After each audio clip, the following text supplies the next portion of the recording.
আমন্ত্রণ জানাচ্ছি বাংলা চ্যানেল সংবাদে। সঙ্গে আছি আমি মুশফিকুর রহমান। শুরুতেই দ্য জেনারেশন সংবাদ শিরোনাম। নিউ ইয়র্ক আদালত থেকে সুসংবাদ পেলেন ট্রাম্প। ট্রাম্পের অর্থমন্ত্রী হচ্ছেন স্কট ব্যাসেন্ট। ইতিহাসের সর্বকালের সেরা ধনী ইলন মাস্ক দাবি ফোর্বসে। অভিযানের নামে জেনিনে ধ্বংসযজ্ঞ চালিয়েছে আইডিএফ।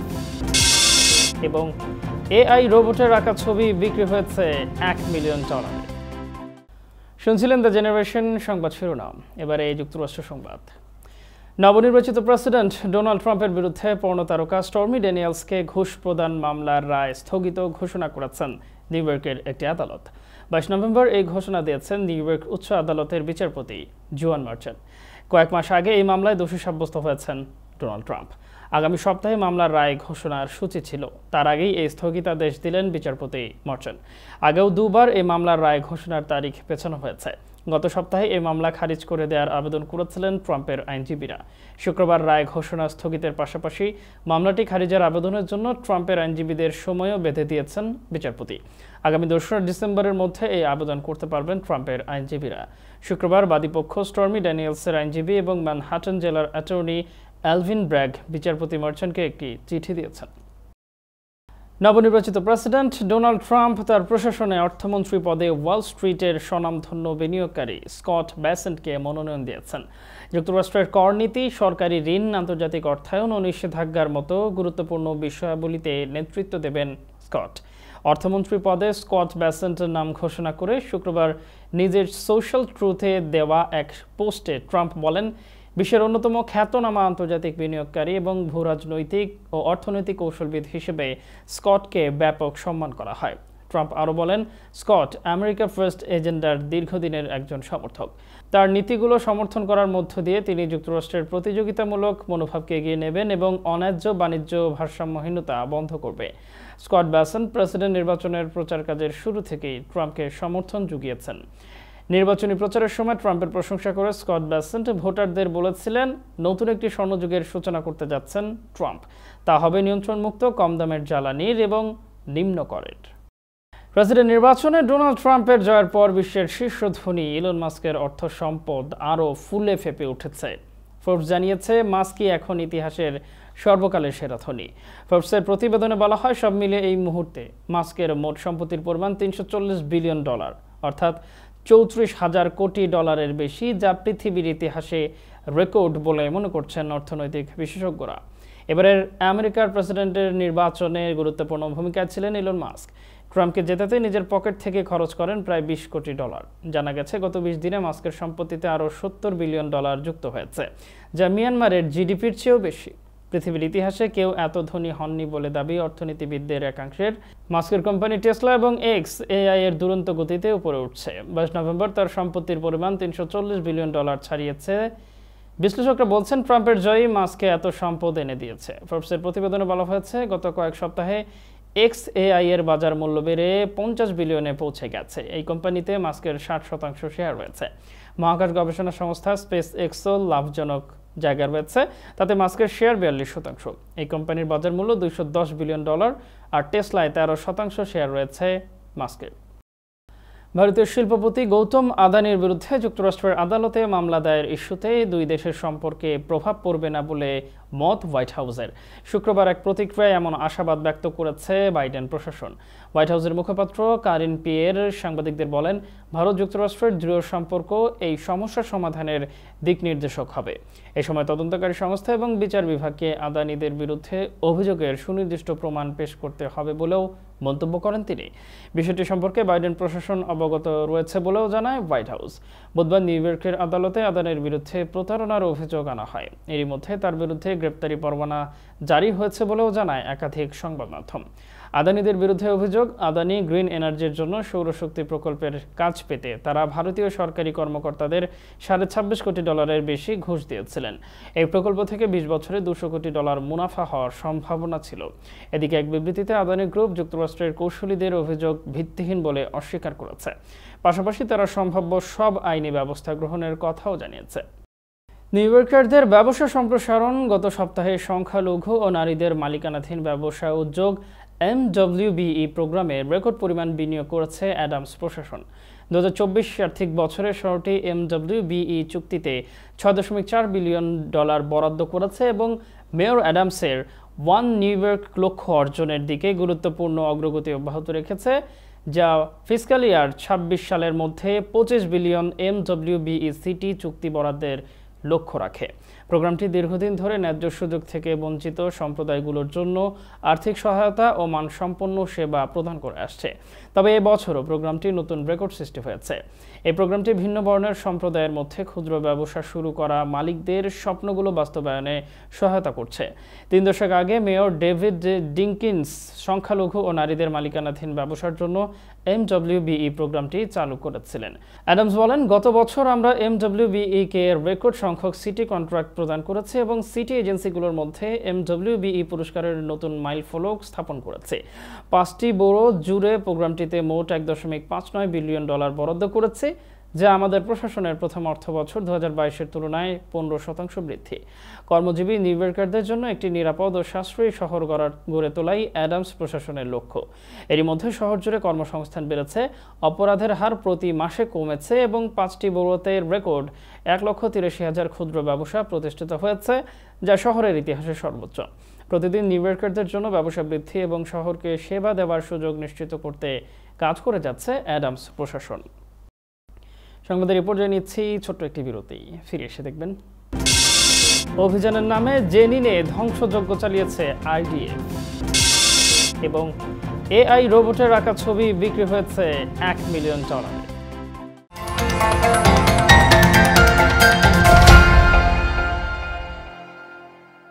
আবহমান বাংলার রান্নাঘরের সেই সুবাস, সেই স্বাদ, মায়ের মমতা মাখানো খাবারের সেই অনুভূতি 90-এর দশক থেকে প্রবাসীদের ঘরে ঘরে দেশীয় পণ্যের স্বাদ এনে দিয়েছে স্বনামধন্য হক অ্যান্ড সন্স এবং নিউ হক অ্যান্ড সন্স।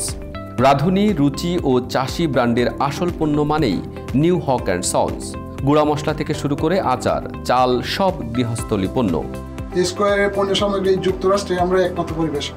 আসল পণ্য কিনতে নিউ হক অ্যান্ড সন্সের কোডিং দেখে কিনুন। নিউ হক অ্যান্ড সন্স, প্রবাসী বাঙালির বন্ধু। মেগা হোমস রিয়েলটি, স্বপ্ন আপনার, দায়িত্ব আমাদের। পছন্দের বাড়িটির জন্য আসুন আমাদের কাছে। Mega homes realty, buy, sell, rent, invest ও শর্ট সেল। আমরা ফোরক্লোজ থেকে আপনার বাড়ি রক্ষা করতে সহায়তা করি। Mega homes realty, commercial and residential real estate farm.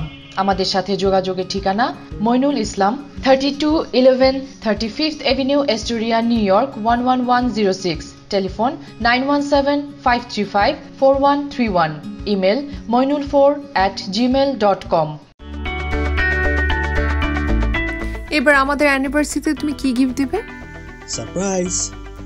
বলো না কি গিফট দিবে। বলেছি না surprise.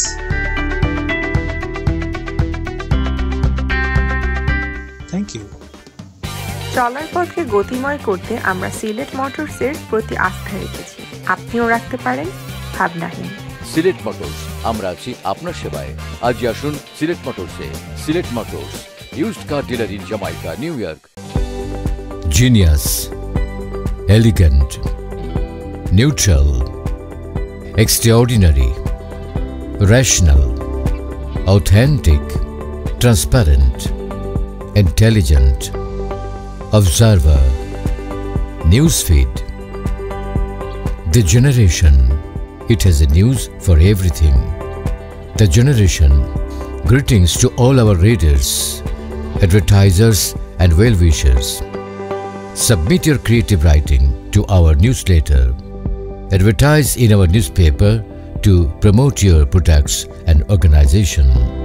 Please contact Rupushi Bangla Entertainment Network, 7052 Broadway, 1A, Jackson Heights, New York, 11372 USA.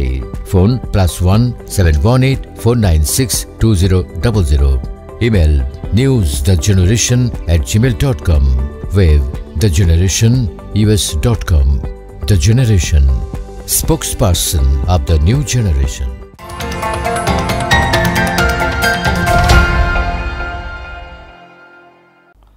আবারও স্বাগত বাংলা চ্যানেল সংবাদে। এখন দেখবেন বাংলাদেশ সংবাদ। বাংলাদেশের সংখ্যাগরিষ্ঠ ৬১.১% মানুষ মনে করেন ১ বছরের মধ্যে আগামী জাতীয় নির্বাচন অনুষ্ঠিত হওয়া উচিত।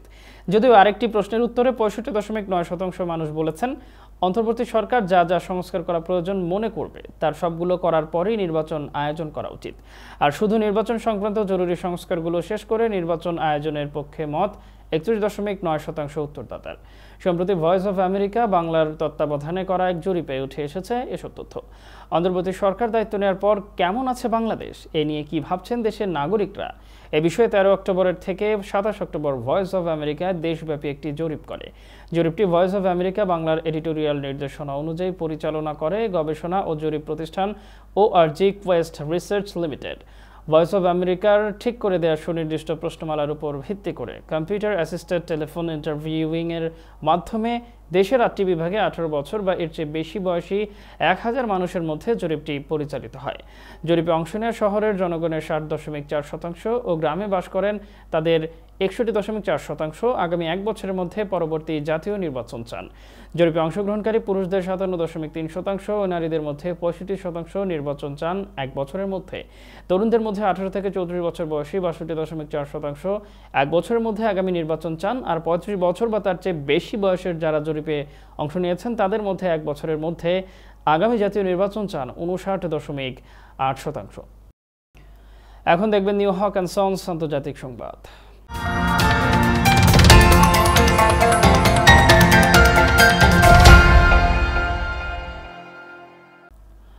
প্যালেস্টাইনের ওয়েস্ট ব্যাংকের জেনিন শহরে অভিযানের নামে তাণ্ডব চালিয়েছে ইসরায়েলি বাহিনী।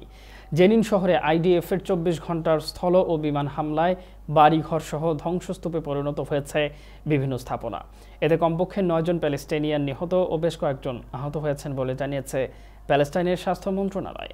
নিরাপদ নয় জেনেও এই হামলার পর নিজেদের বাড়িতে ফিরতে শুরু করেছেন জেনিনের বাসিন্দারা। তাদের বাড়িঘর সহ রাস্তাঘাট ও বিভিন্ন অবকাঠামো ধ্বংস হয়ে যাওয়ায় জেনিনে মানবিক সহায়তার চেষ্টা অব্যাহত রয়েছে। পড়ে যাওয়া আসবাবপত্রের অবশিষ্ট অংশ এভাবেই পড়ে আছে ঘরের ভেতর। ইসরায়েল বাহিনীর দেয়া আগুনে দগ্ধ প্যালেস্টাইনের ওয়েস্ট ব্যাংকের জেনিন শহরের এমন শত শত ঘরবাড়ি। এর আগে ইসরায়েলি বাহিনীর জেনিনে প্রবেশ করার খবর পেয়ে নিজেদের বাঁচাতে ঘর বাড়ি ছাড়তে বাধ্য হন সেখানকার বাসিন্দারা। এ ঘটনার পর শহরটি নিরাপদ নয় জেনেও অন্যান্য বাসিন্দাদের মতো আনিসেহ আরারাউই নামের এক নারীও তাদের বাড়ির বর্তমান পরিস্থিতি দেখতে আসেন। জেনিন শহরের এই ভাঙা সড়ক দিয়ে চলছে বিভিন্ন যানবাহন। এমন সড়কে খেলাধুলা করতে দেখা যায় স্থানীয় শিশুদের। বাসিন্দাদের বাড়ি ঘরে অগ্নিসংযোগ ও ভাঙচুর চালানোর পর থেমে থাকেনি ইসরায়েলি বাহিনী, ধ্বংসযজ্ঞ চালিয়েছে সড়কেও। তবে বাসিন্দাদের জন্য এটি নতুন কিছু নয়। গত ২ বছর ধরে ইসরায়েলি বাহিনীর লক্ষ্যবস্তুতে পরিণত হয় এলাকাটি। ৭ অক্টোবর থেকে আইডিএফ জেনিন শহরে স্থল ও বিমান হামলা চালিয়ে আসলেও তা নজরে আসেনি বিশ্ববাসীর।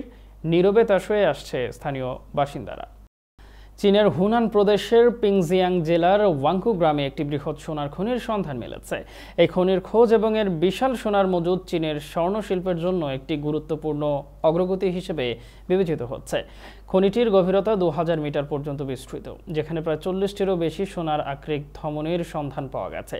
এসব ধমনিতে জমাট সোনা রয়েছে, যা পৃথিবীর ভূত্বকের ফাটল দিয়ে গরম লাভা প্রবাহিত হয়ে গঠিত হয়েছে। খনির আবিষ্কারক দলের অন্যতম সদস্য চেন রুলিন জানিয়েছেন, প্রতি টন আকরিক থেকে গড়ে ১৩৮ গ্রাম বিশুদ্ধ সোনা উত্তোলন সম্ভব। চেন রুলিন আরও বলেন, খনিটির ৩০০০ মিটার গভীরতায় মজুদ রয়েছে উচ্চমানের ১০০০ টনেরও বেশি সোনা। এর বর্তমান বাজার মূল্য আনুমানিক $৮০ বিলিয়ন বেশি। ইতিমধ্যে অত্যাধুনিক প্রযুক্তি ব্যবহার করে খনি থেকে সোনা উত্তোলনের কাজ শুরু হয়েছে। বিশেষজ্ঞরা মনে করছেন, এই সোনার খনির আবিষ্কার চীনকে বৈশ্বিক স্বর্ণবাজারে আরও প্রভাবশালী করে তুলবে। এটি শুধু দেশের অভ্যন্তরীণ চাহিদা মেটাবে না, বরং চীনের রপ্তানি খাতেও নতুন দিগন্ত উন্মোচন করবে। এই আবিষ্কার শুধু চীনের জন্য নয়, বিশ্ব স্বর্ণ শিল্পেও একটি গুরুত্বপূর্ণ ঘটনা হিসেবে চিহ্নিত হবে।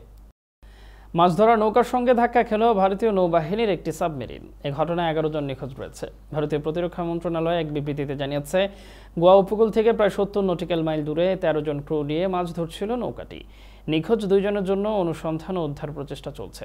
মেরিটাইম রেস্কিউ কোঅর্ডিনেশন সেন্টার মুম্বাইয়ের সঙ্গে সমন্বয় করা হচ্ছে।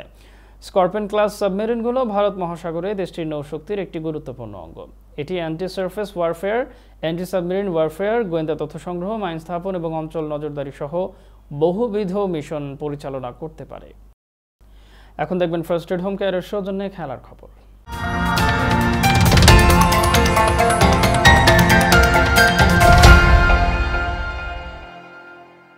সৌদি প্রো লিগের শিরোপার দৌড় থেকে ক্রমেই ছিটকে পড়ছে আল নাসর। ক্রিস্টিয়ানো রোনালদো একের পর এক গোল করে চললেও তার দল ধারাবাহিকভাবে জিততে ব্যর্থ। লিগে এবার তারা হেরেছে আল কাদিসিয়ার কাছে, যে হারের পর শীর্ষে থাকা আল হিলালের চেয়ে 1 ম্যাচ বেশি খেলে 6 পয়েন্ট পিছিয়ে পড়েছে আল নাসর। সৌদি প্রো লিগে আল কাদিসিয়ার কাছে 2-1 গোলে হেরেছে আল নাসর। এদিন ক্রিস্টিয়ানো রোনালদোর গোলে এগিয়ে যায় আল নাসর, কিন্তু জুলিয়ান কুইনোনেস এবং পিয়েরে এমরিক আউবামেয়াংয়ের গোলে জয় পায় নবাগত আল কাদিসিয়া।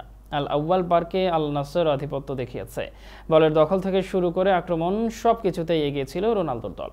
আল নাসর 20টি শট নিয়ে 7টি লক্ষ্যে রাখতে পেরেছে, অন্যদিকে আল কাদিসিয়া 10টি শটের 6টি লক্ষ্যে রাখতে পেরেছে। ম্যাচের প্রথমে ভালো সুযোগও আল নাসরই পেয়েছিল। 15 মিনিটের মাথায় ডান দিক দিয়ে ডি বক্সে ঢুকে পড়েন অ্যাঞ্জেলো। দূরের পোস্টে নেওয়া তার শট অল্পের জন্য লক্ষ্যভ্রষ্ট হয়। 50 মিনিটে আউবামেয়াংয়ের গোলে এগিয়ে যায় আল কাদিসিয়া। নাহিতান নান্দেজের ক্রস ডি বক্সে মাইনাস করেন কুইনোনেস। হেডে বল জালে পাঠান গ্যাবনের এই তারকা। 63 মিনিটে অ্যাঞ্জেলোর শট দারুণভাবে ঠেকিয়ে দেন আল কাদিসিয়ার গোলরক্ষক ক্যাস্টিয়েস। 72 মিনিটে মারানের শট সাইড নেটে লাগলেও আরও একবার হতাশ হয় আল নাসর। এই হারে 11 ম্যাচে 22 পয়েন্ট নিয়ে তৃতীয় স্থানে থাকলো আল নাসর। 1 ম্যাচ করে কম খেলে 28 ও 27 পয়েন্ট নিয়ে 1 ও 2 আল হিলাল ও আল ইত্তিহাদ। এবারে অন্যরকম সংবাদ।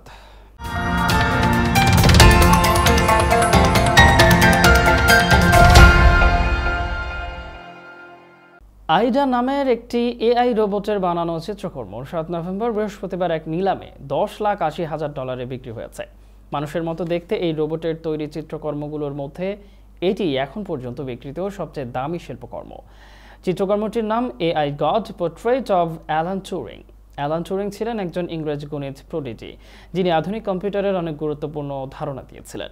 কৃত্রিম বুদ্ধিমত্তার প্রাথমিক ধারণার গুরুত্বপূর্ণ অংশ ছিলেন তিনি। টুরিংয়ের প্রতিকৃতি নিউ ইয়র্কের একটি নিলামে বিপুল দামে বিক্রি হয়েছে। এটি $1,20,000 থেকে $1,80,000 বিক্রি হবে বলে আশা করা হয়েছিল, কিন্তু অনেক মানুষের এতে আগ্রহ ছিল, ফলে এটি অবিশ্বাস্য দামে বিক্রি হয়েছে।